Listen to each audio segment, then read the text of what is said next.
Le monde entier avait les yeux rivés sur la Cour suprême de New Delhi. Le verdict des juges est une victoire pour toutes les ONG. Lina représente Médecins sans frontières en Inde. Elle sait que les associations pourront maintenant continuer à distribuer des traitements à bas prix. Si Novartis avait gagné, nous aurions eu moins de médicaments disponibles pour notre approvisionnement. C'est donc un grand soulagement pour nous. Cela veut dire que les médicaments sont maintenant en sécurité et disponibles pour les patients des pays en développement. Cette décision est un coup dur pour les laboratoires pharmaceutiques. Il leur sera désormais difficile de breveter plusieurs fois de suite des médicaments dont la formule n'est que très légèrement modifiée. Dans des pays comme les États-Unis, en Europe, en Amérique du Nord, au Japon, la plupart des médicaments qui sont brevetés ne contiennent pas d'avancées thérapeutiques significatives.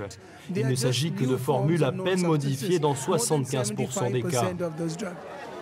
Ces médicaments, l'Inde les propose à des prix défiant toute concurrence. Le Glivec de Novartis est vendu 3 800 francs suisses par patient et par mois.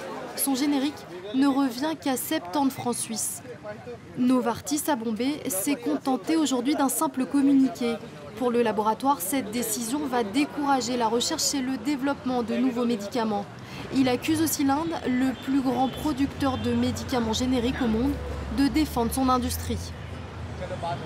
C'est certainement un triomphe pour les entreprises indiennes.